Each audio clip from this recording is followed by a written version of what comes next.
Hi everyone, welcome back for another video in what will be the first of my mini essay series.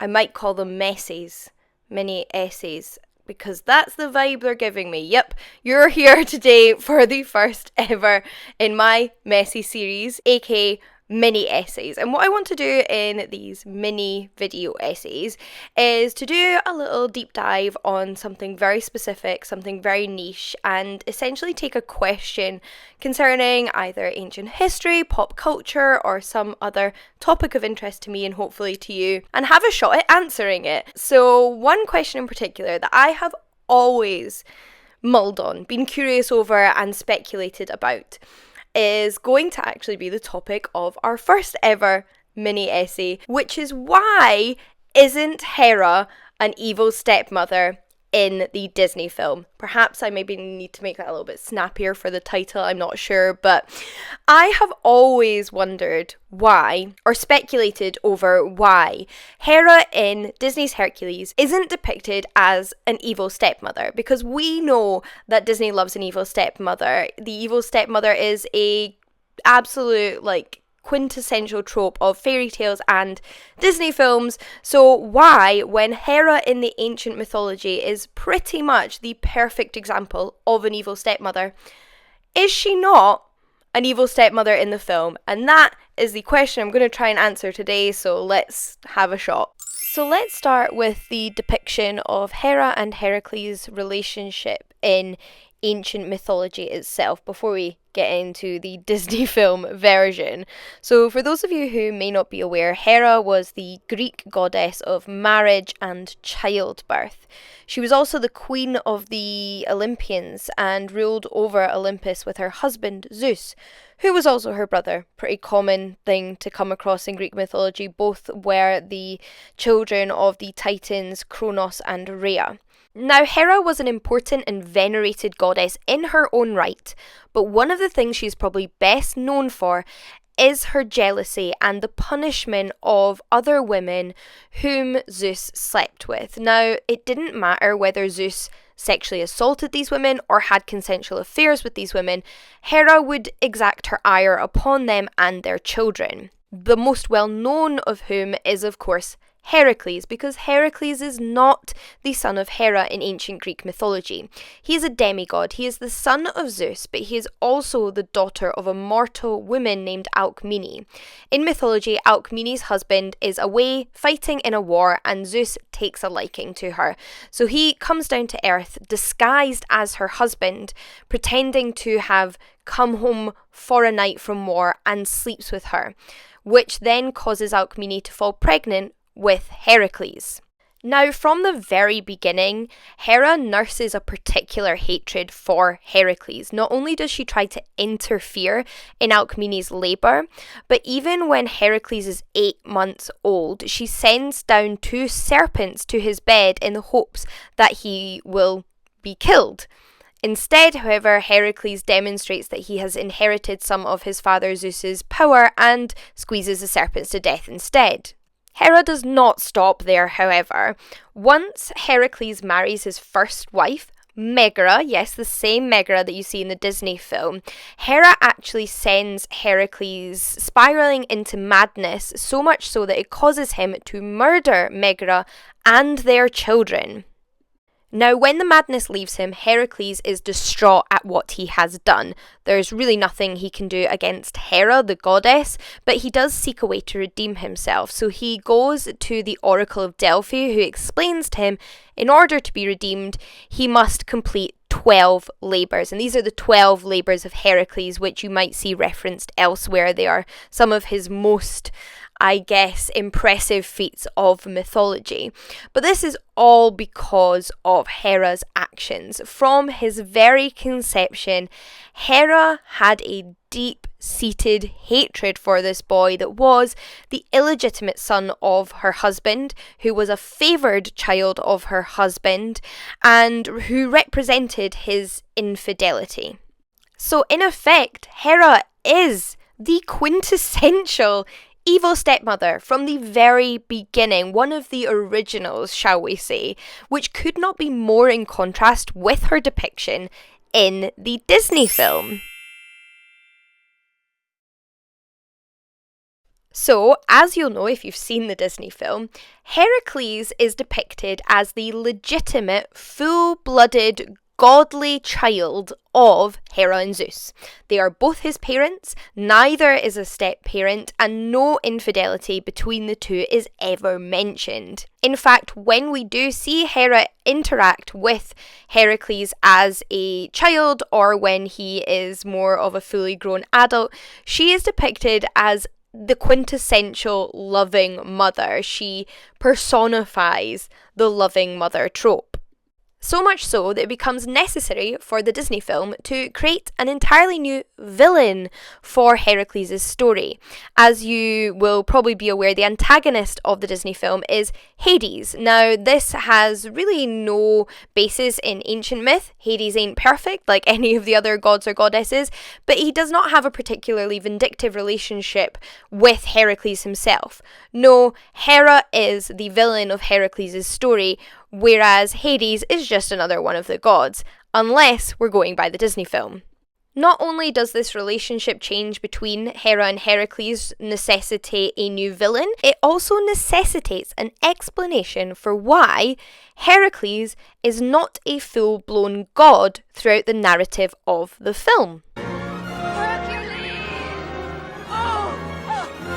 Instead of being the son of Zeus and daughter of a mortal woman Alcmene, which results in his demigod status, Heracles in the Disney film is, as we've already established, a fully born god, but whose immortality is stolen from him by the god Hades through his messengers Pain and Panic that give him a potion that drains him of this immortality and godlike status.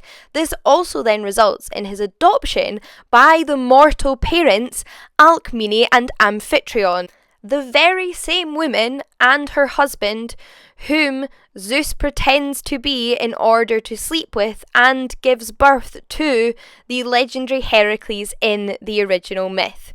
So we come full circle. We have Alcmene raising Heracles on Earth, but through very different means, and instead as his adoptive mother, which raises the question of why, in the first place, Hera couldn't just have been the evil stepmom. Now, as is evident from the events of Hera and Heracles' original mythology, which I already discussed earlier on in this video, Disney did not invent this trope. However, from the very beginning, they certainly embraced it, even with their first ever feature-length animated film, which was, of course, Snow White and the Seven Dwarfs. As we're all probably already aware, Snow White and the Seven Dwarfs centres around Princess Snow White, whose evil stepmother, the evil queen, the second wife of her now deceased father, decides that Snow White is too beautiful to live because Snow White's beauty threatens her own as the most beautiful woman on earth. So, in order to end the tyranny of Snow White's beauty, the evil queen comes up with a plan to restore her previous title. She sends her loyal huntsman out with Snow White to pick flowers one day, only to tell him to kill her and bring back her heart. He does not do this. Instead, he is charmed by Snow White's innocence and beauty and kindness and sets her free, instead giving the evil queen the heart of a pig, pretending that it is Snow White's heart. Now, of course, the evil queen is not about to give up there. She decides instead to take the job on herself. So she disguises herself using magic as an old woman in order to poison Snow White using an apple that, again, she is cursed with magic. And thus we have the original Disney evil stepmother. All boxes checked. Really no one competes, in fact, in Disney cinema history. There is one small note I'd like to make at this point though, about the original fairy tale which inspired this Disney film, and that is of course the Grimm's brothers version of Snow White, of which there are two, because the original version which the Grimm brothers wrote down was a little bit different from the second version that they published and which inspired the Disney film, because notably in the first version, the original version written down by the Grimm's brothers, Snow White's stepmother isn't a stepmother at all. It's actually her own biological mother who, after having a daughter that she desires greatly and loves at first, ends up feeling threatened by for the position as most beautiful in the kingdom and decides to kill her.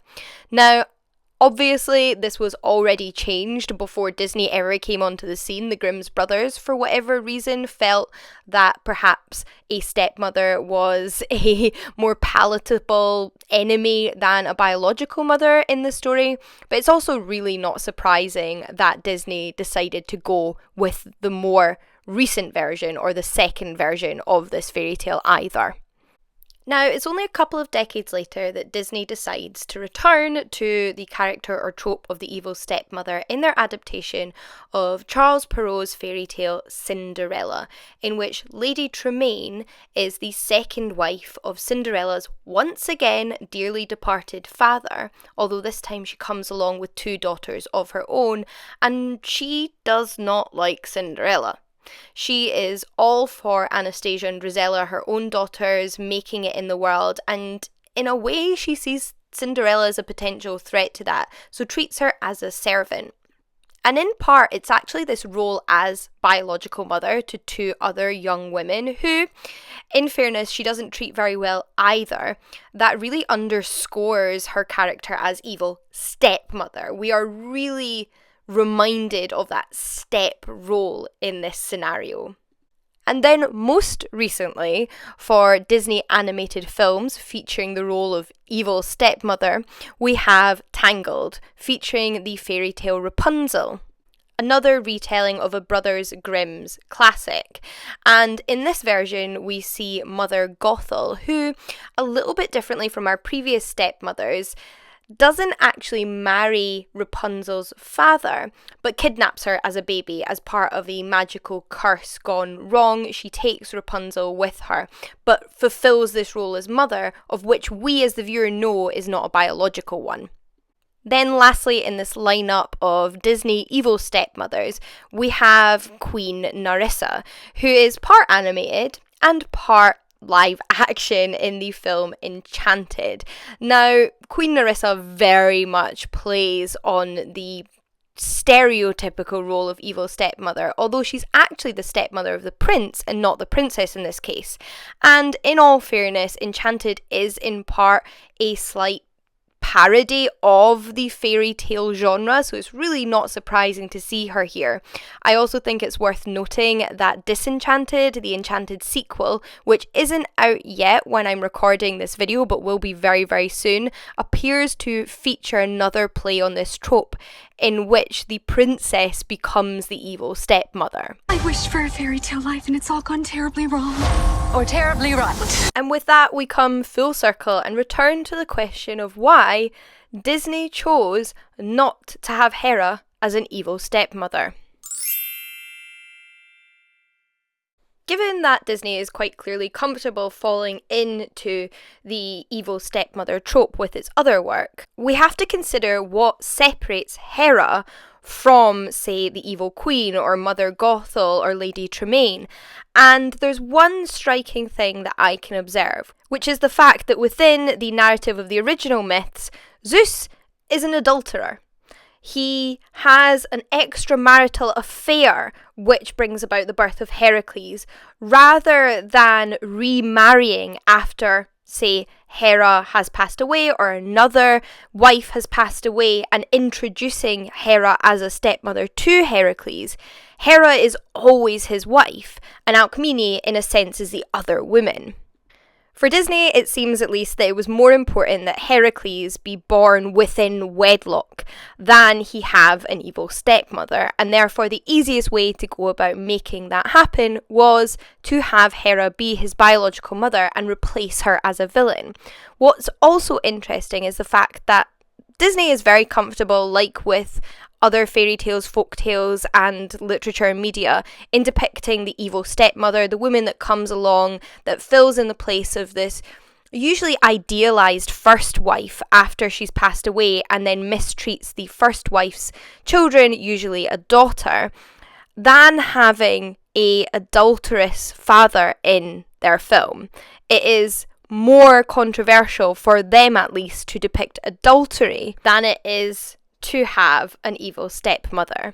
So, in place of an adulterous relationship that results in the evil stepmother dynamic, we get a loving partnership between a god and goddess who have a lot of strife in the original myths and give birth to a biological son who is of, full godly stock. Meanwhile, the husbands who inevitably marry evil second wives that mistreat their children are saved from any blame by dying early and not having to witness what it is that their wives do to their children within the events of the Disney film.